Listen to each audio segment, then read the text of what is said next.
Madam, Bharat में हमारी आजादी इसलिए आई और बरकरार रही कि हमने मुल्क और मजहब को एक चीज नहीं बनाया।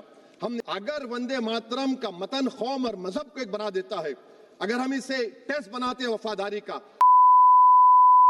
दोस्तों, असदुद्दीन ओवैसी ने संसद में एक बार फिर से सबकी बोलती बंद कर दी है। उनकी एक एक बात इस देश के मुसलमानों की आवाज बनकर संसद में गूंज रही थी, जिसकी चर्चा पूरे देश में हो रही है। हर कोई ओवैसी के बारे में बात कर रहा है। ओवैसी ने ऐसा क्या कह दिया, सब कुछ आज की इस वीडियो में बताऊंगी। किस तरीके से उन्होंने आरएसएस के आजादी के दौरान जो रोल रहा उसके बारे में भी बात की, बीजेपी के बारे में भी बात की, वंदे मातरम के भी बारे में बात की और इस देश के मुसलमानों के बारे में भी बात की। सब कुछ बताएंगे, इसलिए वीडियो को पूरा जरूर देखिएगा। सलाम नमस्ते, मेरा नाम फरहीन अंसारी है। ये खबर आप मेरे official channel Farheen Ansari official पर देख रहे हैं। दोस्तों, एआईएमआईएम चीफ असदुद्दीन ओवैसी ने सोमवार को जब संसद में चर्चा हो रही थी तब कहा कि भारत में आजादी इसलिए आई क्योंकि हमने मुल्क और मजहब को एक नहीं बनाया। उन्होंने लोकसभा में वंदे मातरम पर खास चर्चा में ये तमाम बातें कही और ये भी कहा कि हुकूमत इस पर जोर जबरदस्ती नहीं करे। अगर जबरदस्ती करेंगे तो ये संविधान के खिलाफ होगा।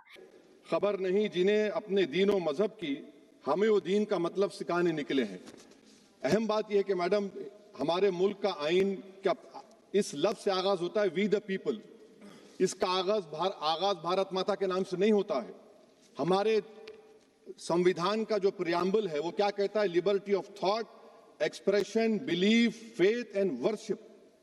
अगर दस्तूर का ये पहला सफा ये बात करता है तो फिर कैसे किसी शहरी को किसी खुदा, देवी, देवता की इबादत करने पर या सजदा करने पर मजबूर किया जा सकता है? आप ही की पार्टी से आज की जो बातें हुई है इसी का बोल रही हैं। हमारे कॉन्स्टिट्यूंट असेंबली में मैडम एक मोहतरमा थी, रोहिणी कुमार चौधरी ने एक तजवीज दी थी कि प्रियम्बल में किसी देवी के नाम से शुरू हो। उन्होंने खास तौर से वंदे मातरम का जिक्र किया मगर उसको कबूल नहीं किया गया। फिर केवी कामत साहब ने एक तजवीज दी कि इट्स सिटीजन्स को बदलकर हर सिटीजन्स किया जाए और खुदा के नाम से शुरू किया जाए। वो तरमीम को मुस्तरद कर दिया गया।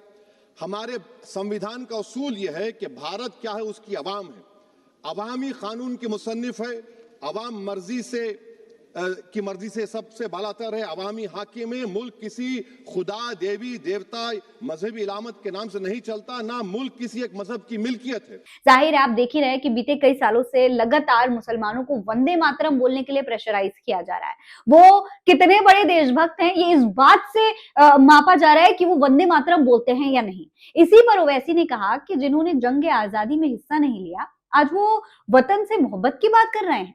उन्होंने कहा कि देशभक्ति दिखानी है तो गरीबी खत्म की जाए। ये भी बोले कि भारत में आजादी इसलिए आई कि हमने मुल्क और मजहब को एक नहीं किया। दोस्तों, ओवैसी ने सीधे सीधे भारतीय जनता पार्टी पर निशाना साधा इस दौरान और ये भी पूछ लिया कि क्या वो वंदे मातरम को वफादारी का टेस्ट बनाना चाहते हैं। इंडिया के नजरिए को मुस्तरद किया बाबा साहब ने एक नई इस्तिलाह वजह कर दी और कहा कि भविष्यत भारत, ये बाबा साहब अम्बेडकर ने कहा। अब मैडम, अगर मजहबी आजादी इस आइन का बुनियादी उसूल है तो सवाल यह पैदा होता है कि उस वक्त हमारे जो कॉन्स्टिट्यूंट असेंबली के प्रेसिडेंट थे जनाब राजेंद्र प्रसाद साहब ने किस बुनियाद पर वंदे मातरम को कौमी तराना करार दिया? ना तो कोई सेक्युलर रेजोल्यूशन है इसके बारे में।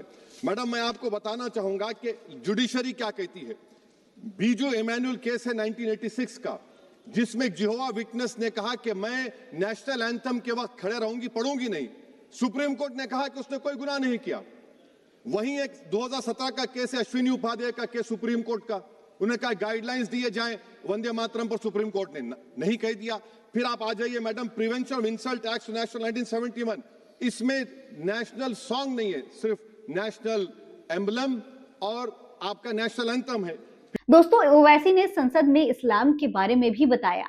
ओवैसी ने वंदे मातरम गाने या इसका उद्घोष करने के मुद्दे पर कहा कि हम अपनी माँ की इबादत नहीं करते, हम कुरान की इबादत नहीं करते, हम इस्लाम में अल्लाह के सिवा कोई खुदा नहीं मानते। इस बात को असदुद्दीन ओवैसी ने साफ शब्दों में संसद के दौरान रखा। ओवैसी ने वतन परस्ती को मजहब में तब्दील करने का आरोप लगाते हुए कहा कि वतन मेरा है और हम इसे छोड़कर नहीं जाएंगे। वफादारी का सर्टिफिकेट हमसे मत मांगिए। दोस्तों, अपने इस भाषण के बाद एक बार फिर पूरे देश में ओवैसी की तारीफ हो रही है। नरगिस बानो लिखती हैं कि बैरिस्टर असदुद्दीन ओवैसी ने संसद को हिलाकर रख दिया। जब कानून का आपको पूरा ज्ञान हो तो कानून के दायरे में आपकी स्पीच दुनिया को हिलाने की ताकत रखती है, जुल्म को दबाने की ताकत रखती है। यही हमारे संविधान की खूबसूरती है। जियो हमारे शेर बैरिस्टर साहब।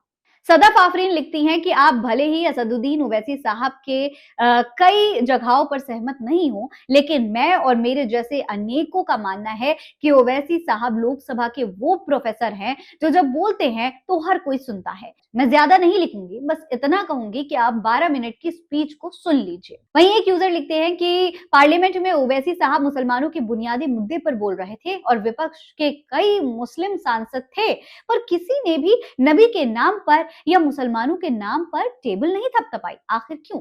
क्या मुसलमानों के मुद्दे पर मुंह पर ताले और हाथों में हथकड़ी लग जाती है? दोस्तों, जाहिर है जिस तरीके से असदुद्दीन ओवैसी ने संसद में मुसलमानों के मुद्दों को उठाया है, उससे मुस्लिम समुदाय काफी खुश नजर आ रहा है।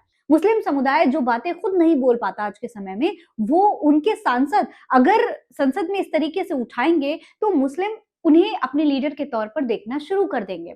दोस्तों, अभी कहीं ना कहीं ये लगने लगा है कि मुस्लिम अब अपने लीडर की तलाश कर रहा है और असदुद्दीन ओवैसी में वो लीडर अब मुस्लिम समुदाय को नजर आ रहा है। इसके बारे में आप क्या कहेंगे? कमेंट बॉक्स में लिखकर हमें जरूर बताइएगा। फिलहाल इस खबर में इतना ही।